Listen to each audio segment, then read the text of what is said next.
Išeikite iš namų švarus ir gaivus, susišukavęs, tvarkingais drabužiais ir batais. Gerbinti save ir kitus privalo pasirūpinti savo išvaizdą ir švarą. Vaikščiokite ramiai, tvirtai, nei per daug dideliais, nei per daug mažais žingsniais. Nederėtų eiti šaligatviu įstrižai ir kirsti kelią priešais einančiam. Visuomet praleiskite einantį tiesiai. Užleiskite kelią neįgaliems ar pagyvenusiems žmonėms, nelaukdami, kol jie pasitrauks. Jei susitinkate pažįstamą ir norite šnektelėti, pasitraukite į šaligatvio kraštą. Užleiskite kelią moterims su vaikais.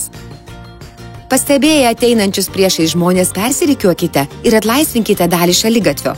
Vaikščioti gretomis ten, kur didelis judėjimas, nedera. Padėkite vaikui pereiti gatvę per perėją ir degant žaliai šviesoforo šviesai. Eidami šaligatviu, laikykitės dešinės pusės.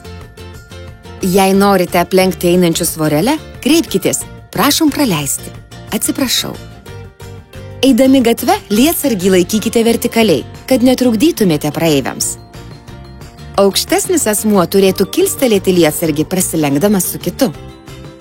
Neškite lietsargį taip, kad jis apsaugotų greta einantį. Nederėtų vaikščioti susikišus rankas į kišenes. Neškite nešulį taip, kad jis netrukdytų praeiviams. Valgykite prisėdę ant suoliuko, o ne eidami. Gatvėje pagyvenęs vyras eina moteriai iš dešinės. Gatvėje vyras visada eina moteriai iš kairės. Jei gatve einate dviese, garbinga vieta iš dešinės. Lydima 2 vyrų, moteris eina viduryje. Gatvėje nedera rūkyti. Stenkitės prisiderinti prie greta einančio žmogaus žingsnių. Čiaudėti, kosėti, žiovauti derėtų prisidengus kairę ranką ar nosinę.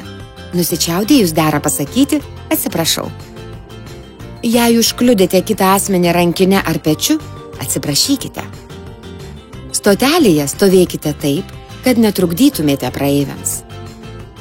Būkite dėmesingi ir padėkite atsikelti suklupusiam. Gatvių švara rodo gyventojų kultūringumą. Popierėlius, nuograužas ir kitus nebereikalingus daiktus meskite į šiukšlių dėžę.